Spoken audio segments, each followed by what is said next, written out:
안녕하세요. 결혼한 지 8년 차의 40대 워킹맘입니다. 오늘 제가 이렇게 찾아온 이유는 뻔뻔하기 짝이 없는 시부모님 이야기를 하기 위해서예요. 이번 일로 인해 남편에 대한 제 마음도 많이 식어서 이혼도 생각을 안 했던 건 아닌데 남편이 싹싹 빌면서 이혼은 못한다고 매달리는 거예요. 그리고 친정부모님도 아무리 여자가 능력이 있다고 해도 남편 없이 애를 혼자 키운다는 게 쉬운 일은 아니라면서 일단은 당분간 남편에게 기회를 줘보라고 하시대요. 그래서 일단 이혼 자체는 보류 중이기는 한데 정말이지 어쩌다 저희가 이 지경이 된 걸까요? 남편하고는 지인의 소개로 만났습니다. 당시 저는 온라인으로 의류 쇼핑몰을 운영 중이었고 남편은 중견기업을 다니는 회사원이었어요. 서로 첫 만남부터 호감을 느껴서 두세 번 데이트하고 바로 사귀는 사이가 되었지요. 사귀는 동안 어느 다른 연인들처럼 크고 작은 다툼이 있기는 했어도 이렇다 할 사건 사고는 없었기에 사귄 지 3년이 넘어갔을 때는 결혼을 한다면 당연히 이 사람과 하게 되겠구나 싶더라고요. 그리고 남편도 저랑 비슷한 생각이었는지 사귄 지 4년이 되기 전 저에게 정식으로 프로포즈를 해왔네요. 평소에도 농담 반 진담 반으로 결혼에 대해서 이런저런 이야기를 자주 나눴었어요. 하지만 딱 한 가지 주제만큼은 이야기를 나눠본 적이 없었는데 그건 바로 돈에 관한 것이었습니다. 사실 저는 어린 나이에 사업에 뛰어들었다 보니 돈 이야기를 많이 해서 좋을 게 없다는 건 진작에 알고 있었어요. 그리고 남편은 남편대로 돈에 관한 이야기라면 별로 흥미도 없고 속물 같다고 생각하는 눈치더라고요. 그래서 어차피 만나서 데이트하고 서로 선물하고 할 때는 비슷한 수준의 소비를 하고 있었으니 굳이 돈 이야기를 나눠야 할 필요성을 느끼지 못했습니다. 그런데 막상 본격적으로 결혼 이야기가 오가기 시작하니까 돈만큼 중요한 주제가 없더군요.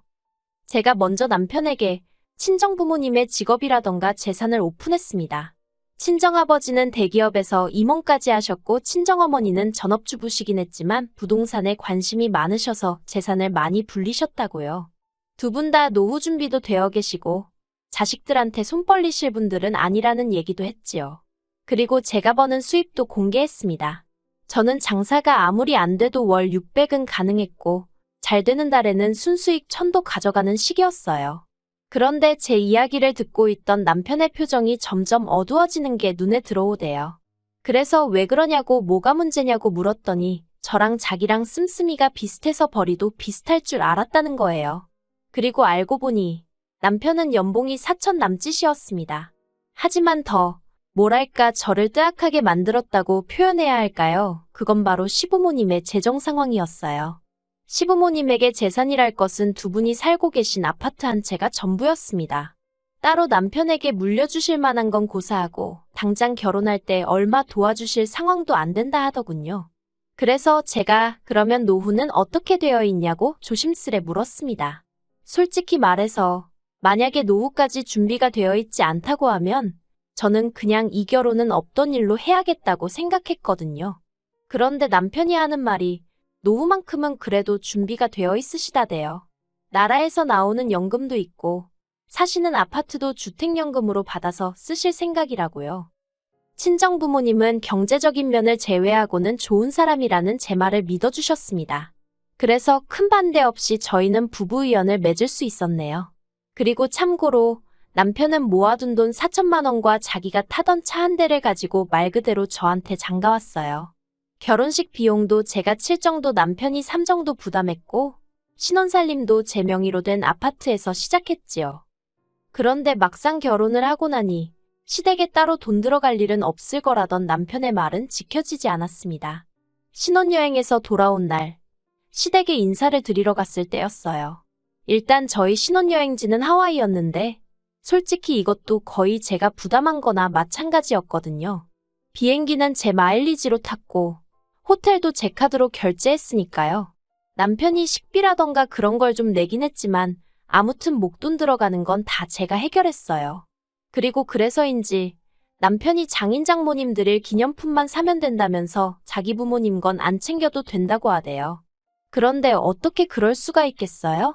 그래서 친정 부모님 드릴 선물하고 똑같이 시부모님 선물도 준비했습니다. 그런데 시댁에 도착하자 어머님께서 하와이는 명품이 싸다던데 왜 이런 걸 사왔냐 하시대요. 그리고 아버님께서는 이제 아들 장가도 보냈는데 용돈을 얼마나 줄라나 하셨고요. 그러니 솔직히 황당하고 어이가 없었습니다. 두 분이 속이 없으셔도 참으로 없으시구나 싶기도 했지요. 그렇지만 남편도 저도 벌이가 나쁘지 않았으니 한 달에 30만 원씩 보내드리는 걸로 이야기가 됐어요. 제가 친정에도 똑같이 드리겠다 하니까 남편도 좋다고 했고요. 솔직히 친정부모님은 저한테 30만 원 안 받아도 그만이신 분들이셨고 그 이상으로 오히려 저에게 더해주실 분들이셨지만 그냥 왜인지 시부모님만 챙겨드리는 것도 아니다 싶어서 그렇게 하자고 했지요. 한편 매달 보내드리는 용돈도 시부모님 입장에선 성에 차지 않으셨나 봐요. 언젠가부터 하나둘씩 이것저것 바라시는 게 늘어나기 시작했거든요. 처음엔 1, 2만 원짜리였는데 적게는 몇만 원에서 많게는 몇십만 원짜리까지 누가 뭘 쓰는데 좋다더라, 누가 뭘 먹으니 힘이 난다더라와 같은 말을 전하시며 당신들도 사달라는 요구가 끊이지를 않았어요. 그리고 그럴 때마다 안 사드리기도 뭐하고 그래서 사드리긴 했는데 솔직히 언젠가부턴 어머님 아버님이 너무 당연하게 여기시는 느낌이라서 기분이 별로더라고요. 그럼에도 불구하고 단박에 끊어내지 못한 건 적어도 남편만큼은 미안해하고 민망해했기 때문이었네요. 하지만 결국 아버님의 퇴직이 다가오면서 문제가 생겼습니다. 그날도 저는 평소와 다름없이 바쁜 하루를 보내고 있었는데요. 그렇다 보니 어머님의 연락을 제때 받지 못하고 있다가 늦은 오후가 돼서야 연락을 드릴 수 있었어요. 그런데 어머님께서 하시는 말씀을 듣고 저는 황당함의 경악을 금치 못했습니다. 아들 하나 잘 키웠으니 이제 아들 덕 좀 보셔야겠다면서 이제 아버님 은퇴하시면 저희한테 생활비를 받아서 편하게 사셔야겠다는 거예요. 그러면서 당장 3달 뒤부턴 120만 원씩 자동이체를 해달라나요? 저는 제 귀를 의심했어요. 120만 원이라니? 아무리 저나 남편이 벌이가 괜찮다고 해도 애도 있고 그렇다 보니 앞으로 돈 들어갈 일이 태산이었는데 한마디로 눈앞이 깜깜하대요. 게다가 까놓고 말해서 어머님 아버님 용돈을 뭐 한두 달 드리고 말 것도 아니고 일단 시작하면 돌아가실 때까지 드려야 하는 게 기정사실이었으니까요. 하지만 이런 제 걱정과는 상관없이 어머님은 당신 계좌번호는 문자로 보내겠다면서 꼭 자동이체해 놓으라고 몇 번을 당부하셨습니다. 그리고 그날 밤 퇴근하여 집에 온 남편에게 오후에 어머님이 하셨던 말씀을 전했습니다.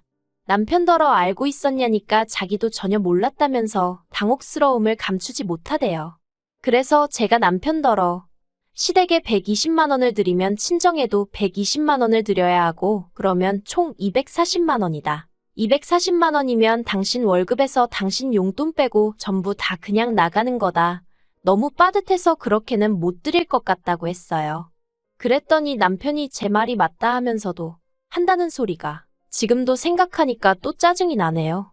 남편이 장인 장모님은 돈도 많으신데 120만 원씩이나 드릴 필요가 있냐는 거예요. 자기 부모님만 드리면 크게 부담되는 금액은 아니지 않냐면서 그냥 시댁만 챙겨드리면 되지 않냐는 겁니다. 그래서 제가 말도 안 되는 소리 좀 하지 말라 했어요. 시댁과 친정은 항상 똑같이 챙겨드리기로 했던 거 잊었냐고요. 그랬더니 남편이 양쪽 부모님 형편이 다른데 솔직히 어떻게 매번 똑같이 챙겨드리냐며 솔직히 자기는 저희 친정 부모님이 너무 부럽답니다. 그리고는 자기 부모님도 저희 부모님처럼 골프도 치고 해외여행도 다닐 수 있게 해드리고 싶다대요. 어이가 없어서 친정 부모님은 당신들 능력으로 다니시는 건데 그 얘기가 지금 여기서 왜 나오냐고 이상한 소리 좀 하지 말라고 했습니다. 그리고 지금 우리가 돈을 많이 버는 것 같아도 여기저기 적금에 보험에 빠져나갈 것도 많다고 어쩌다 한 번씩 일회성으로 용돈은 드릴 수 있어도 고정적으로 목돈을 드리는 건 안 된다고 딱 잘랐지요. 그랬더니 남편이 그러면 몇 개는 이참에 해지하면 되는 거 아니냐면서 정말 우리가 돈이 없는 것도 아닌데 어떻게 부모님을 모른 척 하느냐고 저더러 정말 너무하다대요. 그래서 제가 남편더러 결혼할 때 분명히 나라에서 연금도 나오고 주택연금도 받으실 거라 하지 않았냐고 근데 왜 지금에서야 말을 바꾸냐고 화를 냈어요. 그런데 제가 연금 이야기를 꺼내자 남편이 입을 딱 다물고 더는 말을 안 하는 거예요. 그리고 그런 남편의 모습에서 아 어딘가 구린 데가 있구나 싶은 직감이 들었달까요. 그래서 남편을 계속해서 추궁했습니다. 시부모님 재정 상황에 있어서 나에게 미처 말을 못했거나 속인 부분이 있느냐고요. 그리고 그제서야 남편이 머리를 벅벅 긁으며 한다는 소리가 저희 결혼할 때는 분명 그런 계획이셨는데 저희 애가 어린이집에 가던 시기에 아버님이 어디 투자를 하시겠다며 집을 담보로 대출을 1억 받으셨답니다. 그 소리 듣는데 정말 뒷목 잡고 쓰러질 뻔했어요. 1억이 네 집 개 이름도 아니고 무슨 생각으로 그러신 건지 도통감이 안 와서요. 결국 몇 날 며칠 남편과 설전을 벌이다 안 되겠다 싶어서 시댁을 찾아갔습니다. 그리고 어머님 아버님께 단도직입적으로 120만 원을 그것도 매달 드리는 건 안 된다고 말씀드렸어요. 그랬더니 어머님이 아들놈 번듯하게 키워놨을 때는 어느 부모라도 이 정도는 기대했을 거랍니다. 그러면서 니들이 얼마를 버는데 그 돈 100만 원도 못 준다는 거냐면서 화를 내시는 거예요. 그래서 어머님 아들이 월 300 좀 넘게 가져오는 게 다라고 말씀드렸습니다. 그리고 어머님 아버님한테 돈을 드리면 저희 부모님한테도 드려야 한다고 그러니 돈 100이 아니라 한 달에 무려 240만 원씩 나가게 된다고요. 그랬더니 어머님이 너네 부모는 돈도 많은데 돈을 왜 주려고 그러냐시대요. 어렵다는 사람만 주면 되는 거 아니냐면서 뭐하러 거기다까지 돈을 퍼주려고 하느냐고요. 그리고 솔직히 아무리 시부모님이라지만 그 뻔뻔함과 염치 없음에 저는 정말 학을 뗐어요. 막말로 저한테 아쉬운 모습이라도 보이시면서 어떻게 부탁이라도 하셨으면 저도 사람이니 마음을 달리 먹고 어떻게든 가능한 쪽으로 최대한 어머님 아버님 편에서 생각을 해봤을지도 모르죠. 하지만 이건 뭐 누가 보면 어머님 아버님이 저한테 돈이라도 맡겨놓은 줄 알겠더라니까요. 결국 저는 남편과 합의를 봤습니다. 생활비와 아이양육비 명목으로 200만 원을 각자 각출하고 나머지 수입은 알아서 따로 관리하자고요. 저더러 너무한다는 남편에게 너무한 건 내가 아니고 당신 부모님이니까 나를 원망하지 말라고 했어요. 그랬더니 자기도 뭐라 할 말이 없는지 반박은 못하고 궁시렁거리기만 하대요. 하지만 그러던지 말던지 더는 제 알바가 아니었지요. 저는 오히려 그렇게 생활비를 각출하고 나니까 여유가 생겨서 그전에는 돈 아까워 사지 못했던 브랜드 옷도 사입고 친구들 만나서 기분 좋게 밥도 한 끼씩 살 수 있어 좋았거든요. 그리고 지난주 어머님 생신을 축하하기 위해 호텔 중식당으로 향했습니다. 어머님 본인이 약속 장소며 시간까지 다 정하고 예약까지 하신 뒤 저희에게 통보를 해오셨대요. 혹시나 해서 찾아보니 인당 25만 원짜리 식당이었습니다. 어이가 없었지만 저보다 남편이 더 황당해하대요.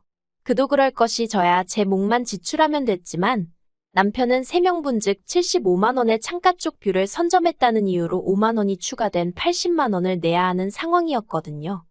식사가 시작되자 어머님은 제게 그나저나 왜 이렇게 양손이 가벼워 보이냐며 두둑 한 봉투로 대신 가져왔냐고 물으셨어요.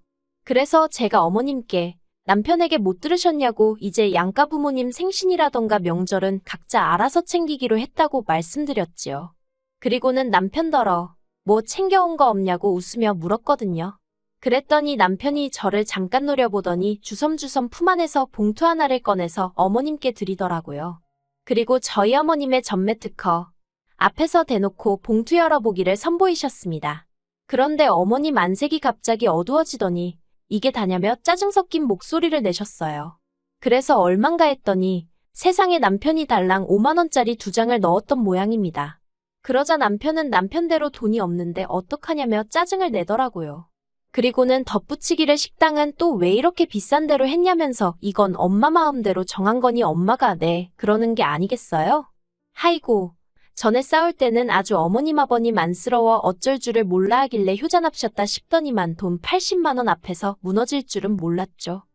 그리고 그제서야 상황 파악이 되신 건지 어머님이 이게 다 무슨 일이냐며 어떻게 부부가 돈 관리를 따로 하느냐고 화를 내셨습니다. 저더러 아주 이기적이라며 그럴 거면 결혼은 못하러 했냐는 거예요. 그리고 저도 더는 참고만 있어선 안 되겠다 싶대요. 제가 어머님더러 저도 이럴 줄 알았으면 결혼 안 할 걸 그랬다고 그랬습니다. 그리고는 애만 아니면 어머님께 저 사람 돌려드리고 싶은 심정이라고 한마디 해버렸지요. 그리고 그렇게 집에 돌아오자 남편이 정말 언제까지 이럴 작정이냐입니다. 그래서 제가 남편더러 나는 누구처럼 공수표 날리고 그런 사람이 아닌 거 모르냐 했어요. 그리고는 오늘 어머님 아버님 태도를 보아하니 두 분이 달라지실 기미는 전혀 없어 보이고 당신하고 같이 살아서 나한테 득될 것도 없어 보인다 했습니다. 그랬더니 남편이 눈을 동그랗게 뜨더니 그게 무슨 소리냐며 설마 이혼하잔 소리냐며 그렇게는 못한대요. 그러더니 급기야 자기는 이제 제가 어머님 아버님한테 용돈을 드리던지 말던지 일절 신경 쓰지 않을 거고 간섭도 안 할 거고 아예 관심을 끊겠다면서 저더러 이혼만은 얘기하지 말라며 애걸복걸 난리도 아니더라고요. 그래서 일단은 이혼은 하지 않기로 했어요. 그리고 남편은 예전처럼 저더러 경제권을 가져가라 했지만 그것도 가져오지 않기로 했습니다. 그저 당분간은 어머님 아버님한테는 어떻게 하는지, 저와 애한테는 어떻게 하는지, 돈 관리는 어떻게 하는지 전부 다 지켜보려고요. 한 1년쯤 두고 보고 영 글렀다 싶으면 그때는 정말 더는 기회고나 발이고 그냥 이혼할 생각입니다. 아 그리고 어머님 아버님은 저더러 괘씸하네 어쩌네 하시며 난리셨는데 그래도 그건 남편이 나서서 해결했어요. 남편이 이러다 자기 이혼당하면 어쩔 거냐며 어머님한테 아주 쌩난 일을 친 모양이더라고요. 진작에 중간에서 역할 좀 똑바로 하지. 뭐 지금이라도 일단은 정신을 좀 차린 것 같으니 다행이다 싶지만 그래도 두고 봐야겠지요.